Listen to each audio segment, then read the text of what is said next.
பிரியமானவர்களே, இயேசு கிறிஸ்து நாமத்தினாலே உங்களை ஒவ்வொருவரையும் வாழ்த்தி வரவேற்கிறேன். ரோமர் 12ஆம் அதிகாரம் 12ஆம் வசனம். நம்பிக்கையிலே சந்தோஷமாய் இருங்கள், உபத்திரவத்திலே பொறுமையாக இருங்கள், ஜெபத்திலே உறுதியாய் தரித்திருங்கள். பாருங்க, ஆண்டவர் சொல்ல ஒரு அற்புதமான வார்த்தைகளை பற்றியா. எதில் சந்தோஷமாக இருக்க சொல்கிறாரு? நம்பிக்கையிலே சந்தோஷமாக இருக்கணுமா. நம்ம ஒருத்தர் மேலே வைக்கிற நம்பிக்கை, உங்கள் மேலே நீ நம்பிக்கை வைக்கணுங்க. முதல்ல உங்கள் மேலே நம்பிக்கை வச்சுனாவே அதில் சந்தோஷமாக வாழ முடியுன்றார் ஆண்டவர். யாரெல்லாம் அவங்களுக்கு நம்பிக்கை வச்சுக்கிறீங்க? உங்கள் மேலேயும் உங்களுக்கு நம்பிக்கை இல்லாத வாழறீங்களா? ஆண்டவர் சொல்கிறார், உங்கள் மேலே நம்பிக்கை வைங்க. முதலாவது உங்கள் மேலே நம்பிக்கை வைக்கணுங்க. முதல்ல நம்பிக்கையில் சந்தோஷப்படணும். ஆண்டவர் என்னை உயர்த்துவார், எனக்கு அந்த நம்பிக்கை இருக்குது, நான் நம்புகிறேன் அப்படின்னு யாரெல்லாம் நம்புறீங்க? நிச்சயமாக உங்களை உயர்த்துவாருங்க. அந்த சந்தோஷம் தாங்க சொல்கிறார் ஆண்டவர். நம்பிக்கையிலே சந்தோஷமாக இருங்கள். இயேசு கிறிஸ்து இருக்கிறார் என் கூட என்ற நம்பிக்கை உனக்கு வந்துச்சுனாவே உன் வாழ்க்கை சந்தோஷமாக மாறும். ஆண்டவர் தான் சொல்கிறார், நம்பிக்கையிலே சந்தோஷமாக இருங்கள், உபத்திரம் வரும்போது பொறுமையாக இருங்கன்றார். உபத்திரம் வரும்போது நம்ம என்ன பண்ணுறோம்? தடாப்படான்னு பேசிடுவோம், தலையெல்லாம் சண்டை போட்டுருவோம், அடிச்சிடுவோம் யாருன்னா. அதை பற்றி அவர் சொல்கிறார், உபத்திரம் வரும்போது பொறுமையாக இருங்கன்றார். எவ்வளோ பொறுமையாக இருக்க முடியும்? நம்மள கோவத்தை அதிகமாக மூட்டுவாங்க, அப்போ கூட நீ பொறுமையான்றார். ஏன்னா அந்த பொறுமை உனக்கு தருவாருங்க.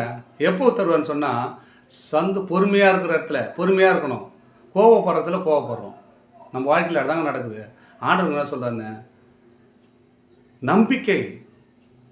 ஆண்டவர் நம்மளோடு இருக்கிறாரு, இதெல்லாம் சொல்லியிருக்கிறாரு. நம்ம பொறுமையாக இருக்கணும் அப்படின்ற ஒரு நம்பிக்கை உங்க கூட வந்துச்சுன்னா, ஆண்டவர் உங்க கூட வந்தாருன்னு இந்த காரியெல்லாம் உங்கள் வாழ்க்கையில் நடைபெறுங்க. நம்பிக்கையிலே சந்தோஷமாக இருங்கள், உபத்திரியிலே பொறுமையாக இருங்கள், ஜெபத்திலே உறுதியாக தருங்க. நீங்கள் எவைகளை கேட்குறீங்களோ ஜெபத்தில் அதெல்லாம் பெற்றுக்கொள்வீங்க. ஏன் காரணம் கேட்டுன்னு வச்சுக்க. ஆனால் நம்பிக்கை உங்களுக்குள்ளே வந்துச்சுல்ல. இயேசு கிறிஸ்து என்னோடு இருக்கிறார், என் வாழ்க்கையை சிறப்படுத்துவார், என் வாழ்க்கையை பலப்படுத்துவார் என்று யாரெல்லாம் நம்புறீங்க? அந்த நம்பிக்கை உங்ககிட்ட வந்துச்சுன்னா உங்களுக்கு சந்தோஷம் தன்னால் வந்துடுங்க.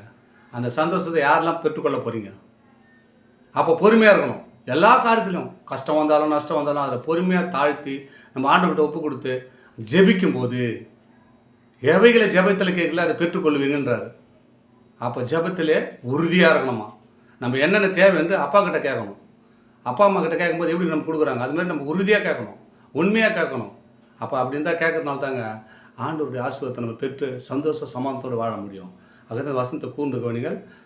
நம்பிக்கையிலேயே சந்தோஷமாக இருங்கள், உபத்திரத்திலேயே பொறுமையாக இருங்கள், ஜெபத்திலே உறுதியாக தரித்திருக்கணும். நம்ம கேட்குற விதம் உறுதியாக இருக்கணுங்க. ஆண்டவர்கிட்ட கேட்கறது உறுதியாக கேட்கணும். அவர் ஆசீர்வதிக்குரியவர். வானத்தை பிள்ளைகளுக்கு திறந்து இடம் கொள்ளாத மட்டும் கொட்டுவாருங்க. நம்ம கேட்கறதுக்கு உண்மையாக கேட்கலையே, நம்மக்கிட்ட உண்மை இல்லை, உறுதி இல்லை. ஜெபம் உறுதியாக கேட்கணும். ஆண்டவர் எனக்கு வேணும்பா, நான் எப்படி இருக்கிறேன், என்னை மாற்று, என்னை சுகப்படுத்து, என்னை பலப்படுத்து, உனக்குள்ளே கிட்ட சேர வைங்க. எப்படின்னு யாரெல்லாம் கேட்குறீங்க? நம்பிக்கை வேணும். இயேசு என் கூட இருக்கிறாருப்பா, இந்த வாழ்க்கை நடக்கும், என் வாழ்க்கையில் இது நடக்கும் அப்படின்னு யாரெல்லாம் சந்தோஷப்படுறீங்க? நம்பிக்கையில் தான் சந்தோஷம் வேணும். உபத்திரம் வரும்போது சந்தோஷப்படக்கூடாது. உபத்திரம் பொறுமையாக இருக்கணும். இந்த வீட்டு விபத்திரம் எப்படி கடந்து போக போகுது, ஏசப்பா இந்த விபத்திரம் என்னை வந்து மேற்கொள்ளுகிறது, நீ தான்ப்பா இதை பாதுகாத்துக்கொள்ளணும் யாரெல்லாம் நினைக்கிறீங்க? அதை பொறுமையாக இருக்கும்போது நிச்சயமாக கத்துறது விலைக்கு போட்டு ஜெபத்தில் உறுதியாக தரித்திருந்தீங்கன்னா, பொறுமையாக இருக்கணும்னு சொன்னால் அந்த ஜெபத்தில் உறுதியாக தரிக்கணும். கோவப்படக்கூடாது. உபத்திரம் வரும்போது ஜெபத்தில் உறுதியாக தரித்து நின்னீங்கன்னா அந்த காரியம் விட்டு விலகி போவோம். சந்தோஷம் சமாதானம் வாழ்க்கையில் பெருகும். ஆமென். God bless you.